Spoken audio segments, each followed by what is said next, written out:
खबर पलामू जिले के मेदिनीनगर से है, जहां ब्लड सेंटर एमएमसीएच पलामू द्वारा आईएमए सभागार में स्वैच्छिक रक्तदाता प्रेरकों का प्रशिक्षण कार्यक्रम संपन्न किया गया। कार्यक्रम के मुख्य अतिथि निदेशक स्वैच्छिक रक्तदान जेएसएससीएस रांची जूली सोकी, निदेशक लाइफ सेवर रांची अतुल गेरा सहित स्वैच्छिक रक्तदाताओं को बतौर प्रेरित करता एवं प्रशिक्षक प्रदीप घोषाल, कमल घोष, नरेंद्र कुमार, प्रदीप घोषाल, सुनील मुखर्जी इत्यादि जो झारखंड राज्य एड्स नियंत्रण समिति के पदाधिकारियों द्वारा कार्यक्रम का विधिवत उद्घाटन किया गया। कार्यक्रम में पलामू प्रमंडल के लगभग 32 स्वैच्छिक संगठनों के पदाधिकारियों ने भाग लिया। झारखंड राज्य एड्स नियंत्रण समिति रांची के पदाधिकारियों ने कार्यक्रम की विशेषताओं को रखते हुए कहा कि प्रमंडल के सभी संगठन रक्तदान के विशेषताओं को समझ जाएंगे और अपने अपने क्षेत्रों में रक्तदान हेतु रक्तदाताओं को प्रेरित करेंगे तो गंभीर बीमारियों से ग्रसित लोगों की जान बचाई जा सकती है एवं विभिन्न प्रकार के दुर्घटनाओं से जो असामयिक मृत्यु होती है उससे बहुत हद तक नियंत्रण में किया जा सकता है। इसके लिए लोगों के बीच उन्होंने अपनी बात रखते हुए कहा कि रक्तदान के प्रति आम लोगों को जागरूक करने के लिए प्रशिक्षण अति जरूरी है।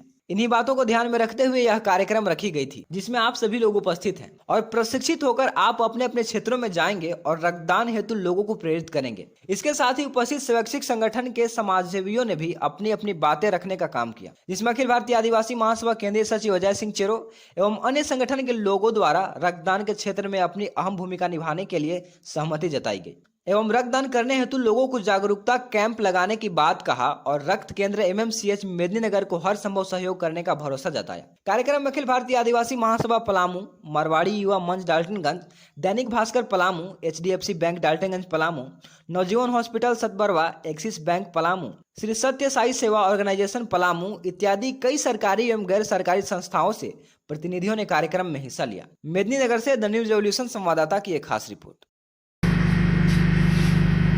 है कि नहीं? तो थैलेसीमिया क्या है जानने के लिए मैं अपने साथी श्री नरेंद्र कुमार, जो हमारे बहुत दिन के मेंबर हैं और अच्छे स्पीकर भी हैं, और इनका एक और परिचय है कि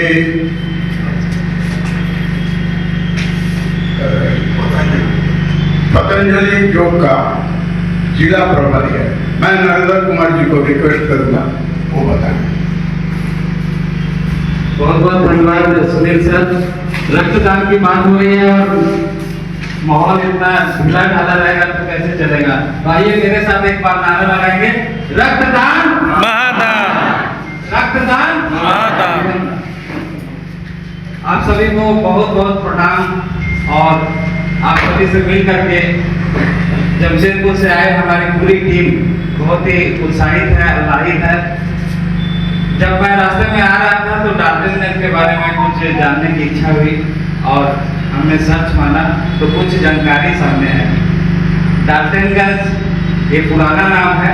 1861 में कर्नल डाल्टन ने इसे बसाया था घने जंगलों को काट करके, और अभी इसका नया नाम हो गया है 2004 से मेदिनीनगर, जो कि चेरो वंश का राजा मेदिनी राय के नाम से, जो इस वंश के सबसे प्रतापी और बहुत ही प्रसिद्ध राजा थे, उनके नाम पर यह किया गया। और यहाँ पर एक बहुत ही सुंदर उद्यान है जो कि विश्व प्रसिद्ध है, बेतला राष्ट्रीय उद्यान, और यह बाघ से संबंधित है और बाघ की संख्या घटते जा रही है, लेकिन अभी पिछले प्रयासों से इसकी संख्या बहुत अच्छी बढ़ी है और भारत इस देश में अच्छा कार्य कर रहा है। तो बाघों से भी पहचान है, तो हमें वैसे ही लीडर, साहसिक और रक्त योद्धा बनना है, उसी बाघ की तरह, उसी बेतला उद्यान की तरह। और यहाँ पर एक बहुत ही सुंदर एक दो नदियों का संगम है जिसका नाम है केचकी संगम।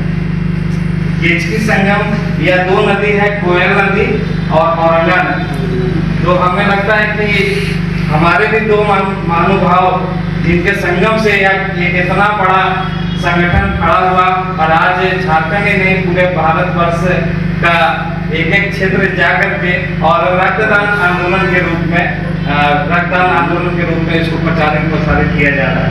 तो एक कोयल नदी, यदि सुनील दादा को कोयल नदी बोला जाए और प्रदीप दादा को औरंगा नदी बोला जाए, तो ये दोनों के संगम से ये महान मनोरम स्थल, दर्शनीय स्थल प्रेरक स्थल भी बन गया है।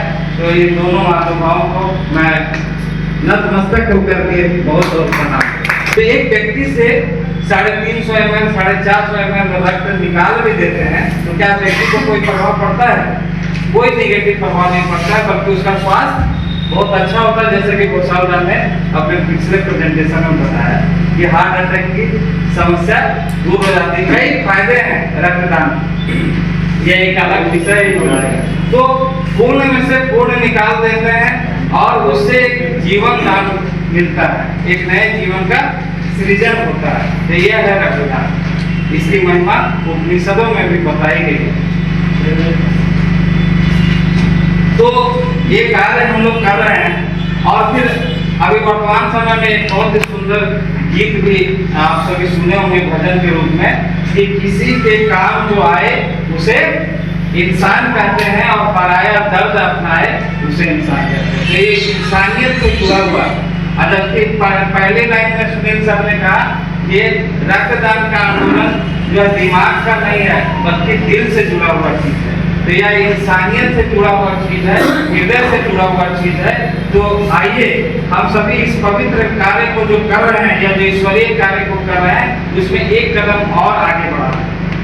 क्या बढ़ाना है कि रक्तदान के साथ साथ कुछ ऐसी बीमारियां जो कि आनुवांशिक है, लाइलाज है और इसका कोई कारगर इलाज नहीं ढूंढा जा सका और जागरूकता ही बचाव है। उसी में से एक है thalassemia. 96 unit total annual collection हुआ था यहाँ पे और 131 कैंप लगे थे और इन 131 कैंप में 897 यूनिट्स आए थे जो कि 6% है और टोटल। तो हम यहाँ देख रहे हैं कि हमारे पास कैंप के अभाव हैं। जब मैं घर से आज चली थी, जिस तरह हम सभी चले होंगे अपने घर से, तो कुछ अपने मन में सोच के चले होंगे। मेरा एक ही सोच है कि यहाँ पर कैसे उस तरह के मोटिवेटर्स हों कि यहाँ पर ब्लड डोनेशन कैंप बढ़े। हमारे यहाँ कैंप हो रहे हैं, ऐसा भी नहीं कि बहुत कम है, लेकिन कैंप कलेक्शन बहुत कम है। जैसे अगर पर कैंप कलेक्शन भी हम लेते हैं तो सिर्फ 7 यूनिट्स आता है। बड़े बड़े शहर में जितना बड़ा होगा उतना मुश्किल होगा। हम लोग सालों भर पिछले 2015 से वो काम कर रहे हैं। कई चीज़ें ठीक हुई, सिक्योरिटी दिया जाता था ब्लड बैंक में। आपके यहाँ लोग कभी आपने देखा ही नहीं होगा क्योंकि यहाँ कभी प्राइवेट आया ही नहीं, अभी आया। वो एड्रेस हो गया वहाँ पहले 20 साल से। वहाँ बहुत अलग तरह की लड़ाइयाँ हैं, बहुत सारे ब्लड बैंक हैं, बहुत सारे इशूज़ हैं। थैंकफुली आपके यहाँ एक अच्छा ब्लड बैंक है जो गवर्नमेंट है, फ्री है, कमर्शलाइजेशन का कोई बड़ा इशू नहीं है। सो मुझे लगता है कलेक्टिवली हम सबको इनको दबाव भी बनाना चाहिए और दी रिस्पॉन्सिबिलिटी ऑफ द हॉस्पिटल्स जो SOP है, डॉक्टर साहब को जितने इसमें डायरेक्शन है 8-9 सेम के वो हम इनको दे देंगे, आप अपने WhatsApp ग्रुप में डाल देंगे। उस माध्यम से भी आप उनसे बात कर सकते हैं। अस्पतालों का भी जो सम्मान है वो मरीजों के प्रति, अपने मरीजों के प्रति बढ़ेगा कि जो मरीज बाहर निकलता है अस्पताल से, डोनर ढूंढता है, कोई पैसे ले लिया, अनसेफ ब्लड सिस्टम में लाते हैं। सो मरीज को जिस तरह उसने दवाई दी, बोलते हैं ना बाहर से आप दवा नहीं ला सकते, उसका इंटरेस्ट है, उसको आप ब्लड भी देंगे बेड साइड। जब उसको बेड साइड ब्लड मिल जाएगा, ब्लड प्रेशर सर के यहाँ से जाए या कहीं से जाए, दूसरा ब्लड बैंक से जाए, लेकिन मरीज को बेड साइड जरूर मिल जाए। ये बहुत इंपॉर्टेंट है। इसका एक सबसे बड़ा एस्पेक्ट ये है कि हम ब्लड सेफ्टी इंश्योर करते हैं, क्योंकि अगर कोई अनसेफ डोनर या प्रोफेशनल डोनर कभी कैंप पे नहीं आएगा, क्योंकि उसे कुछ नहीं मिलेगा, वो ढूंढेगा कोई मरीज, क्योंकि देने वाला और लेने वाला जब आमने सामने होगा then there is a scope of incentive, तभी उसको कुछ मांगने का अवसर है। ये तो कोई अवसर नहीं उसे, तो वो कैंप में वैसे लोग आएंगे ही, वैसे लोग मौका पाएंगे कि कोई मुझसे मांगे या हम कोई पेशेंट के लिए एज रिप्लेसमेंट डोनर जाए, तब अनसेफ ब्लड सिस्टम में आता है। जिस जांच की सर आप बता रहे थे, बात कर रहे थे, HIV, हेपेटाइटिस B, C, क्या मरीजों को नहीं होता है? क्या होता? कम से कम हमारे यहाँ उस तरफ 20 ऐसे पेशेंट, थैलेसीमिया पेशेंट थे जिनके पेरेंट्स को HIV नहीं है, बच्चे को है। कहाँ से आया? अनसेफ ब्लड से आया। ऐसा बहुत बड़ा डेटा है जिससे पेशेंट को ट्रांसफ्यूजन के माध्यम से ऐसे ट्रांसफ्यूजन ट्रांसमिटेड इन्फेक्शन हुए।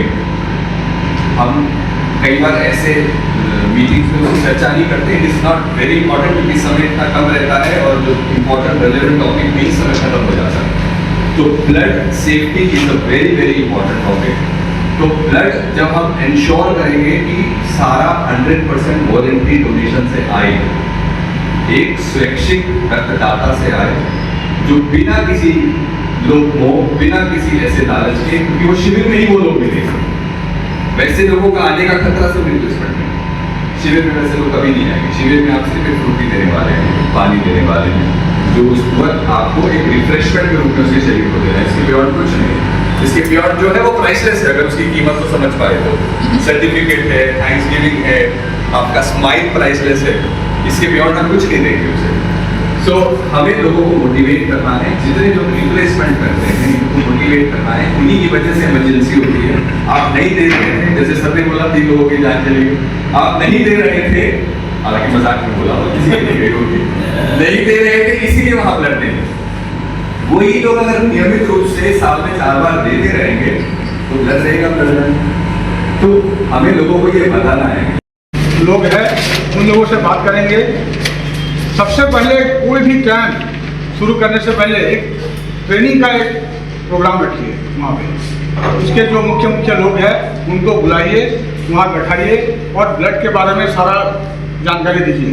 ब्लड देने से क्या फ़ायदा है और क्या नुकसान है, उसको सारा कुछ समझाइए। तब जाके आप एक ब्लड डोनेशन का कैंप ऑर्गेनाइज कीजिए। अब सबसे पहले कि आप ब्लड का कैंप ऑर्गेनाइज कहाँ करेंगे, कहाँ जाएंगे आप?